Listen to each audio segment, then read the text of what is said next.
Hello everyone, hope you guys are doing well. I am Dr. Rao. Welcome to my YouTube channel Mathematics by Dr. N. Rao.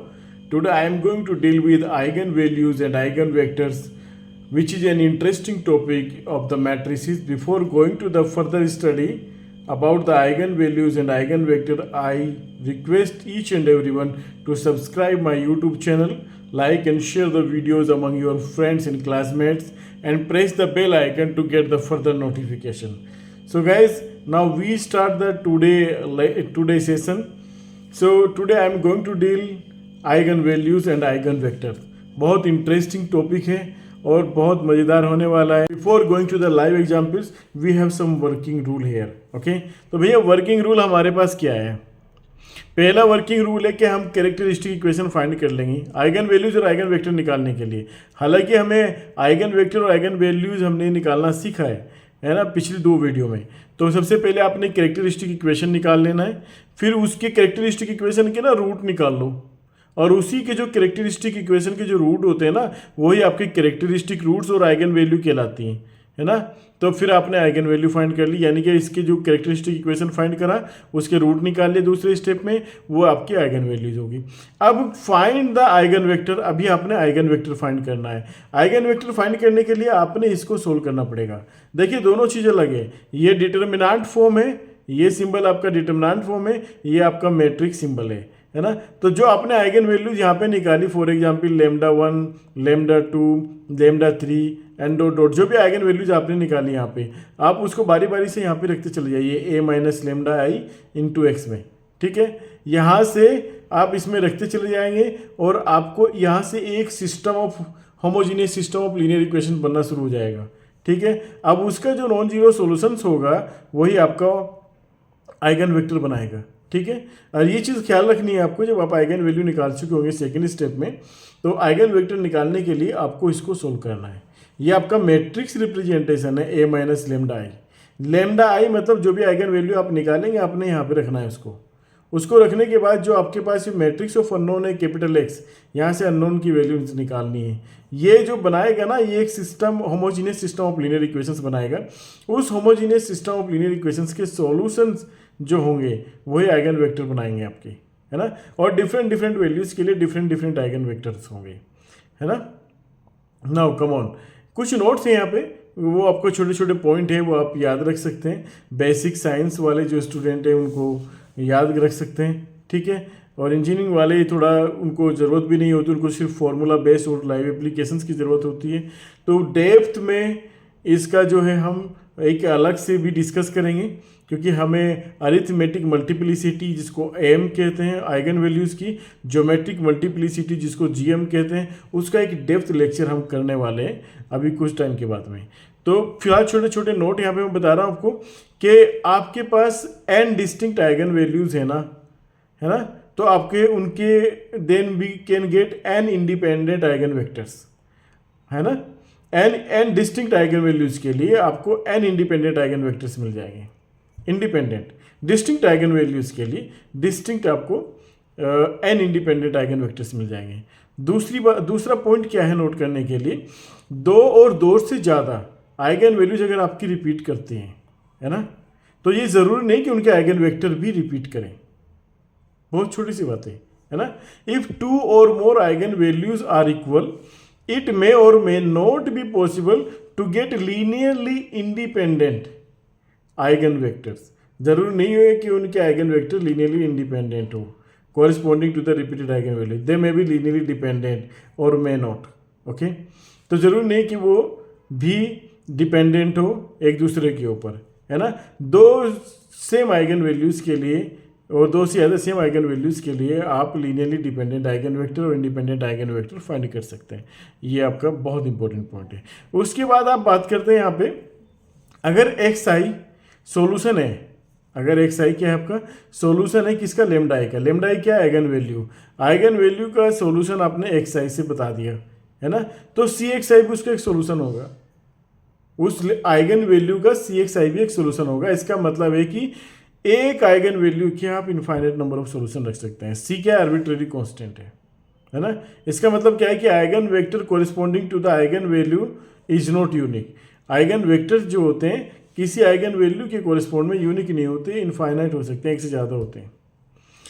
Algebraic multiplicity जिसको M कहते हैं, वो क्या होती है भाई, किसी भी कैरेक्टरिस्टिक इक्वेशन की जरूर नहीं कि सारी आइगन वैल्यूज अलग अलग हो, एक आइगन वैल्यू जितनी बार रिपीट हो रही है वो उस आइगन वैल्यू की अलजेब्रिक मल्टीप्लिसिटी कहलाएगी, है ना, कि कितनी बार कितने मल्टीपल्स में ये आइगन वैल्यूज आ रही है। मान ली कि एक कैरेक्टरिस्टिक इक्वेशन की टू जो है वो 2 टाइम्स रिपीट हो रही है आइगन वैल्यू, तो उसकी 2 आइगन वैल्यू की अलजेब्रिक मल्टीप्लिसिटी जो होगी वो 2 होगी।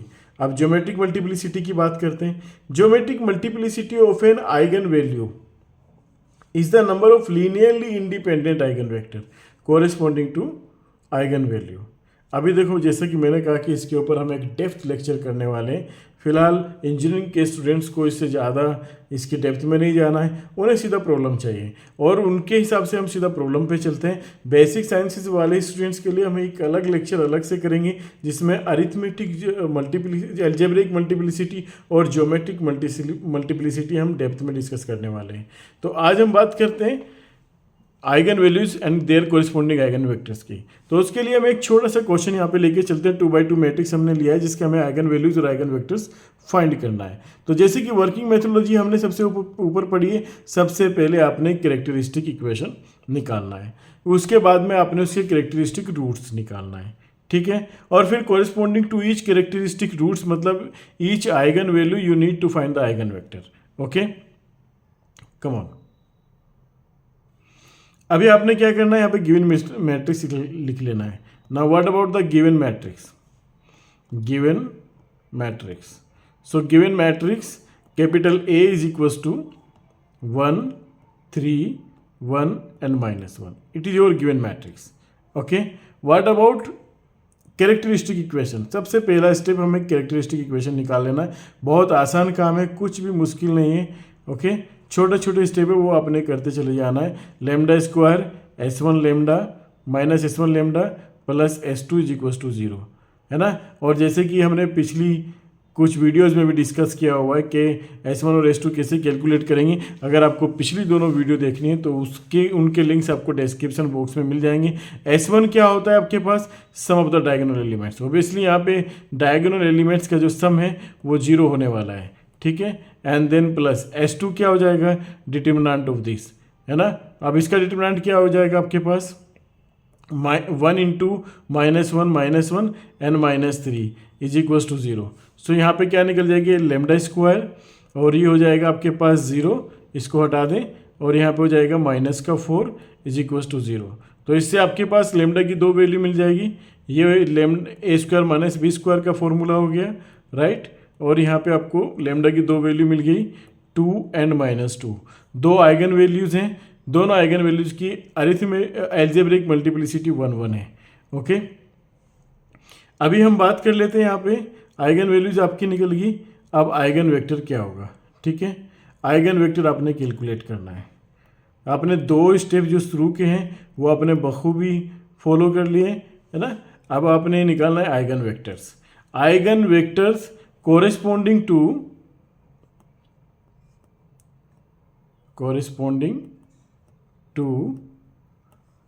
lambda is equals to 2, ठीक है। अब वो कौन डिसाइड करेगा आपका? वो डिसाइड करेगा आपका A minus lambda I X is equals to 0। यहाँ पे 0 नहीं होता है, 0 मैट्रिक्स होता है क्योंकि आपकी मैट्रिक्स की टर्म्स में आप बात कर रहे हैं, राइट। और यहाँ पे आपकी मैट्रिक्स क्या थी? मैट्रिक्स A माइनस लेमडा आई क्या था? A माइनस लेमडा आई था आपके पास। A मैट्रिक्स लिख लेते हैं यहाँ पे आप 1 -1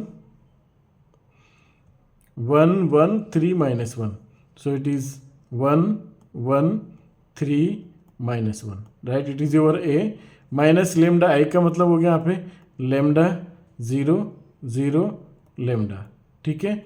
और यहाँ पे आपका हो गया ये मैट्रिक्स ऑफ अननोन, मतलब x1 और x2। ओके, x1 और x2 ये आपका ध्यान रखना, ये आपका आइगन वेक्टर है corresponding to the eigen value lambda. अब ये आइगन वेक्टर क्या है? इसके 2 कंपोनेंट होंगे, जितना इसका ऑर्डर होगा उतने ही इसके कंपोनेंट्स होंगे, है ना। ये बहुत आसान है इसको वो करना। अभी हम क्या करते हैं यहाँ पे, इसको हमने क्या करा 1 minus lambda 1 3 and -1 minus lambda. Okay, x1 x2।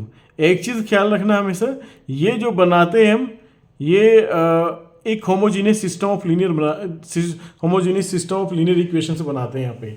और homogeneous system of linear equation से इसके सॉल्यूशन का जवाब भी मिलता है। और homogeneous system of linear equation study करने के लिए कुछ लिंक्स मैं अपने डिस्क्रिप्शन बॉक्स में पेस्ट करने वाला हूँ। अगर आपको वहाँ पे सिस्टम ऑफ लीनियर इक्वेशन, जो कि आपके सिलेबस का पार्ट भी है, अगर आपको उसको स्टडी करना है तो डिस्क्रिप्शन बॉक्स में जाइए इस वीडियो के, वहाँ से आप homogeneous and non homogeneous system of linear equations के लिंक्स हैं उनको खोलिए और उन वीडियोस को देखिए। वहाँ से आपको समझ आएगा कि उनके सोल्यूशन हम कैसे निकालते हैं।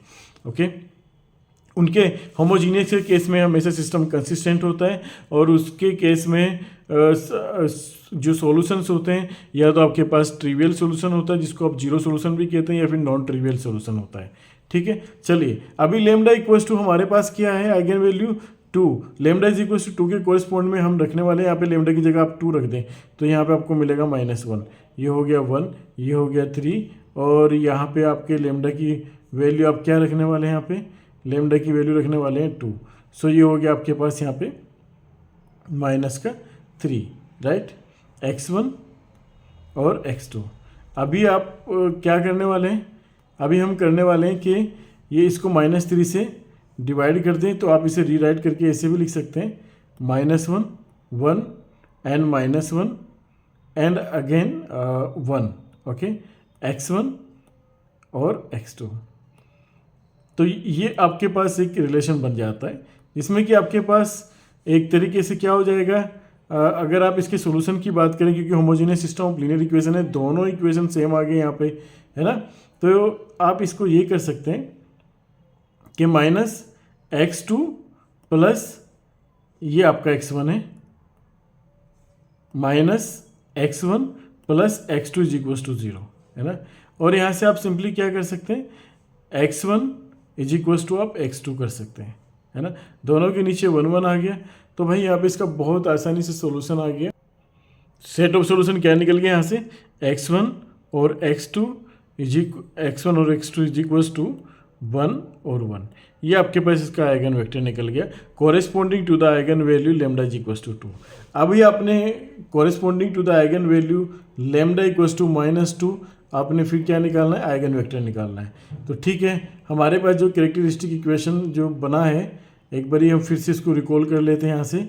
इसमें लेमडा की जगह पे हम -2 रख देते हैं यहाँ पे, तो ये हो जाएगा आपके पास 3 1, राइट।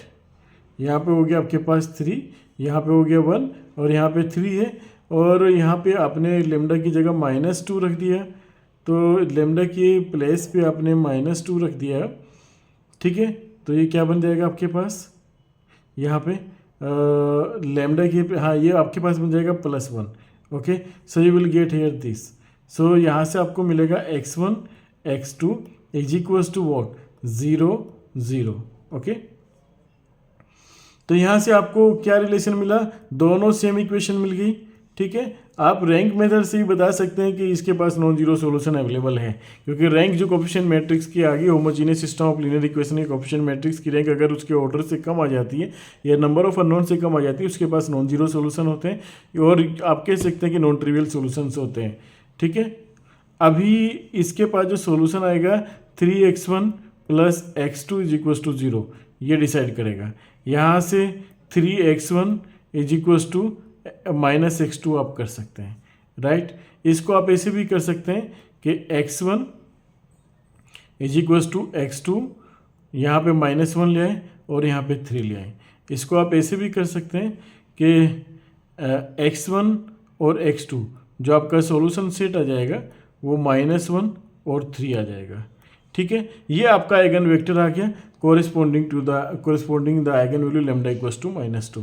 और ये जो आपके पास आइगन वेक्टर आया, ये वाला आइगन वेक्टर जो है वो corresponding to the eigen values of lambda is equals to 2 2 आया। ठीक है, तो गाइज ये चीज़ बहुत इंपॉर्टेंट है और बहुत आसान भी है। बस आपने 2-3 स्टेप करने। सबसे पहला स्टेप आपने कैरेक्टरिस्टिक इक्वेशन निकाल लेनी है, कैरेक्टरिस्टिक रूट्स सेकंड स्टेप में आप निकाल लें, थर्ड स्टेप में हर एक कैरेक्टरिस्टिक रूट और आइगन वैल्यू के कोरिस्पोंड में आप आइगन वेक्टर निकाल लें। बहुत आसान काम है, कुछ भी मुश्किल काम यहाँ पे नहीं हुआ है, राइट। अभी हम देखो इसी के पैरेलल एक क्वेश्चन हम और डील करते हैं जो कि 3x3 ऑर्डर की मैट्रिक्स के लिए। We need to find the same eigen values, मतलब सेम पैटर्न करना है, हमें फॉलो करना है, आइगन वैल्यूज़ निकालनी है और आइगन वेक्टर निकालना है। तो वो सब करने के लिए सबसे पहला काम हमें क्या करना होता है, कैरेक्टरिस्टिक इक्वेशन बनानी होती है। तो कैरेक्टरिस्टिक इक्वेशन बनाने के लिए हम सबसे पहले काम क्या करते हैं कि λ⁴ minus S1 lambda square plus S2 lambda and then minus S3 is equals to 0। अब यहाँ पे S1 क्या होता है, S1 होता है सम ऑफ द डायगोनल्स एलिमेंट, मतलब ये तो 1 माइनस 1, ये तो प्लस हो गया 0, तो यहाँ पे रह गया 2, S1 की वैल्यू आ गई 2। S2 आपके पास क्या आ गया, S2 आ गया sum of the minus of the diagonal element. तो 2 का माइनर की बात करता हूँ मैं, तो 2 का माइनर मेरा आ जाता है कितना, 2 का माइनर बन जाता है मेरे पास 1, मैं यहाँ पे लिख देता हूँ 2 का माइनर हो गया 1 3 1 एंड -1। अभी मैं माइनर की बात कर लेता हूँ, किसके 1 के माइनर की बात कर लेता हूँ। तो 1 का माइनर हो गया ये रो और ये कॉलम गया, तो क्या बचा 2 2 1 2 2 1 एंड -1। ठीक है, इसका माइनर हमने निकाल लिया यहाँ पे। इसी तरीके से हम तीसरे एलिमेंट इसका माइनर निकाल लेते हैं, ये रो गई और ये कॉलम गया, तो बचा क्या हमारे पास 2 -2 1 एंड 1। ठीक है, अब इनको इन डिटरमिनेंट को कैलकुलेट कर लेते हैं। यहाँ पे हो गया आपके पास -1 -3 and then plus diagonal element and then minus anti diagonal element. Okay, इसी तरीके से आपके पास हो गया -2 एंड देन -2 देन प्लस यहाँ पे हो गया आपके पास 2 एंड देन +2, राइट, +2। तो यहाँ पे ये सिंप्लीफाई करेंगे, हमें इसको क्या मिल गया यहाँ पे, ये हो गया -4 एंड देन ये हो गया आपके पास अगेन -4 और यहाँ पे ये हो गया +4। तो ये आपके पास हो गया -4, ये कैंसिल हो गया। तो एक बार फिर से चेक करेंगे इसमें कहीं हमने कोई गलती तो नहीं की है। देखो हमने 2 का माइनर निकाला, सबसे पहले हमने 2 का माइनर निकाला, ये कॉलम और ये रो को ख़त्म कर दिया, तो 1 1 3 एंड -1।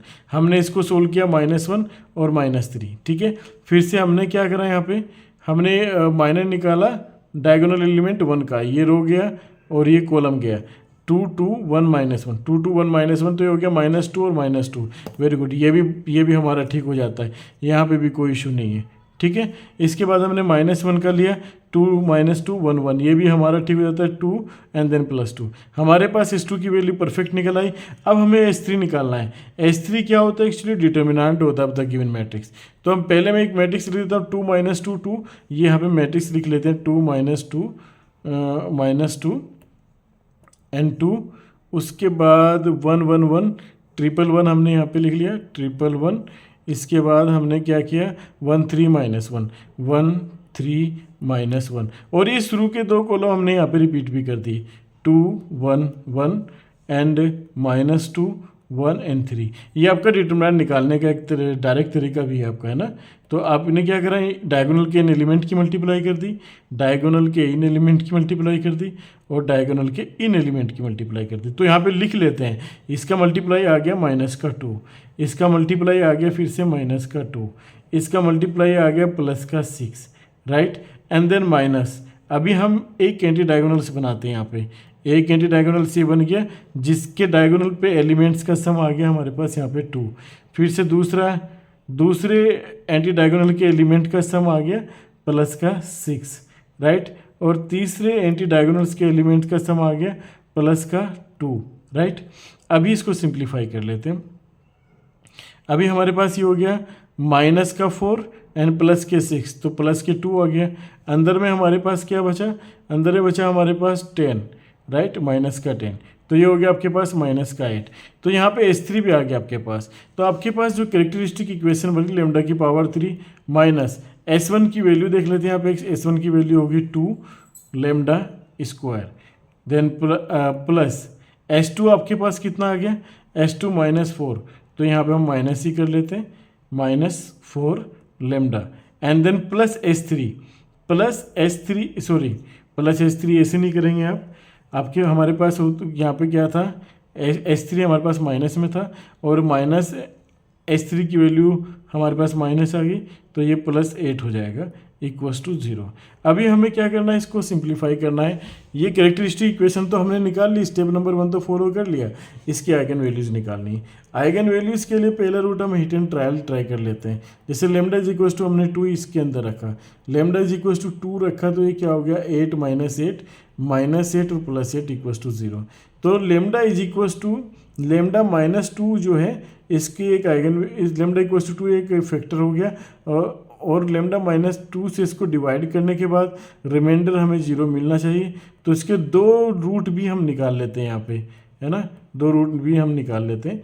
तो हमने लेमडा स्क्वायर से मल्टीप्लाई करा इसमें, तो ये हो गया λ⁴ -2 लेमडा स्क्वायर, राइट। ये माइनस घटाने पे साइन चेंज हो गए, आपके पास ये भी कैंसिल हो गया, ठीक है।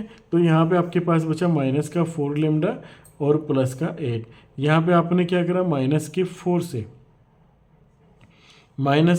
से अपने से मल्टीप्लाई कर दिया, तो ये हो गया आपके पास -4 लेमडा और ये हो गया +8।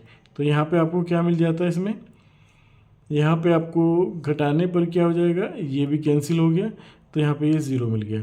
तो एक तरीके से आपको यहाँ पे जो फैक्टर्स मिले, लेमडा -2 और लेमडा स्क्वायर -4 =0।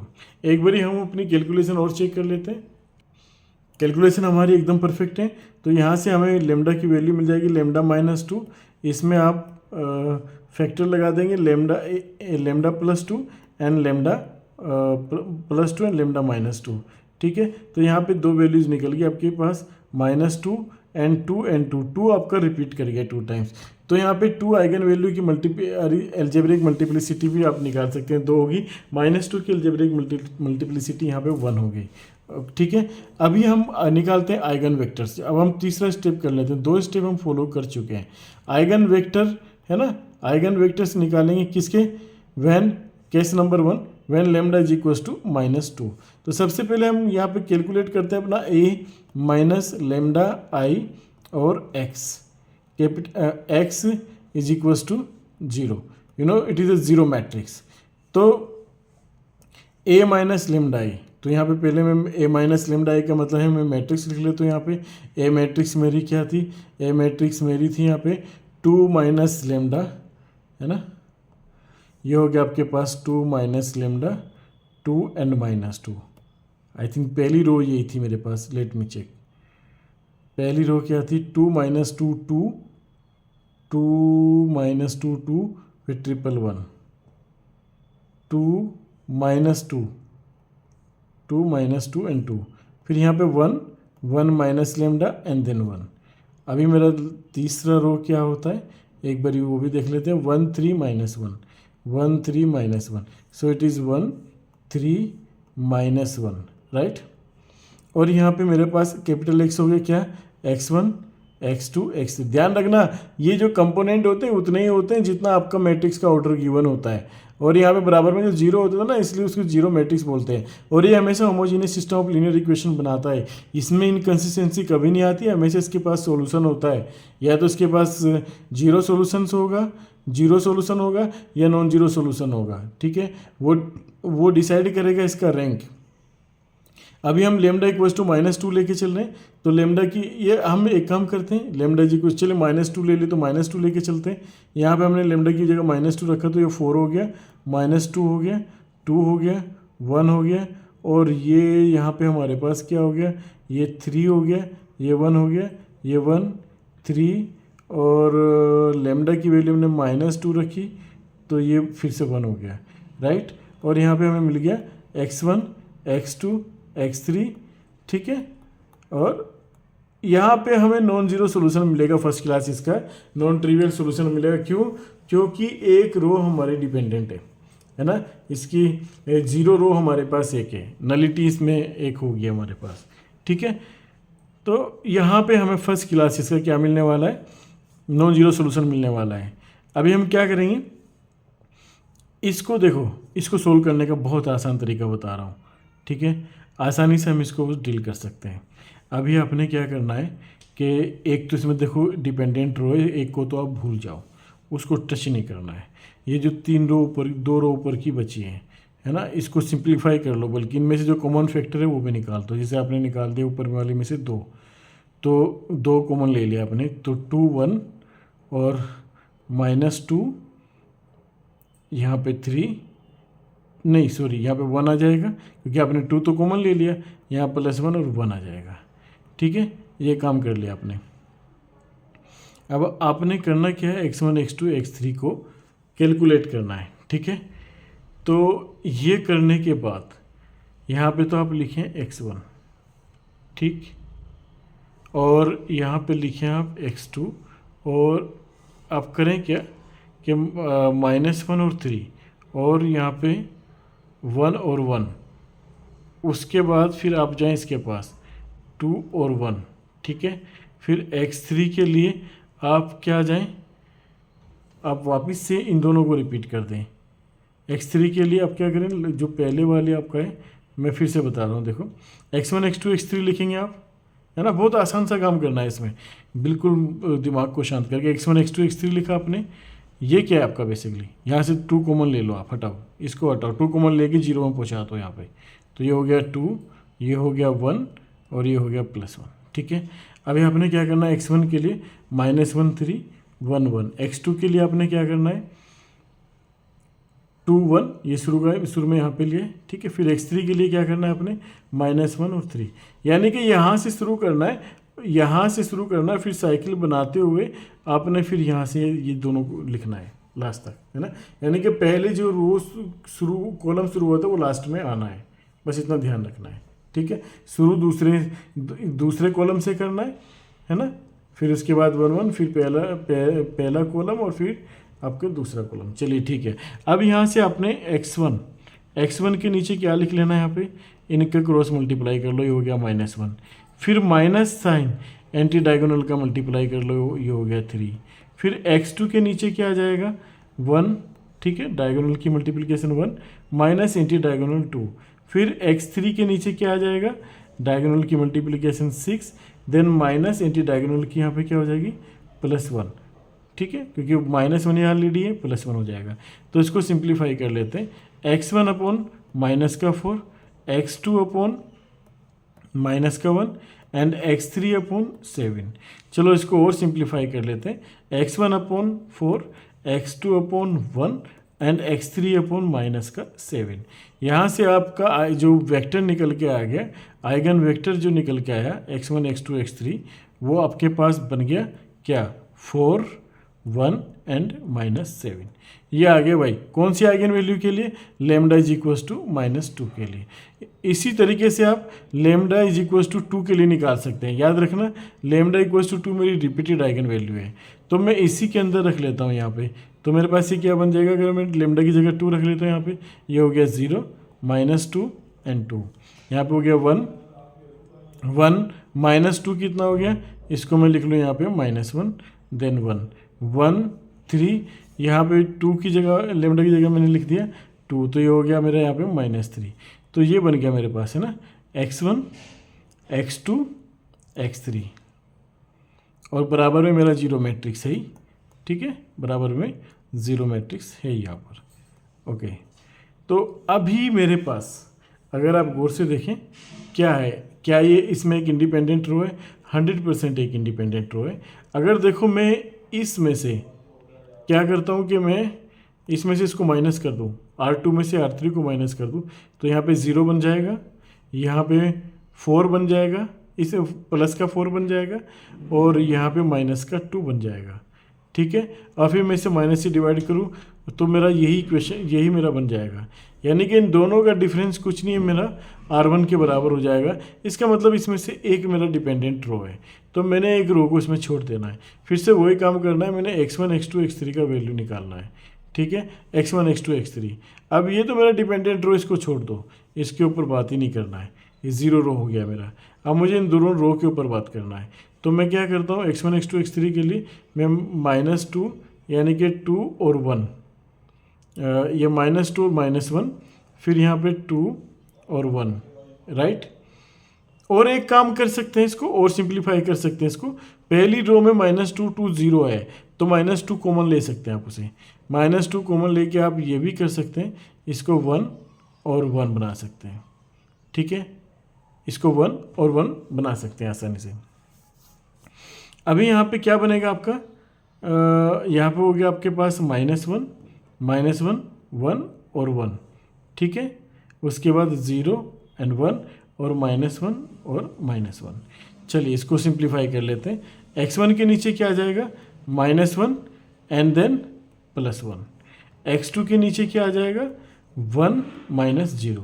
x3 के नीचे क्या आ जाएगा, ये आपके पास 0 हो गया और ये +1।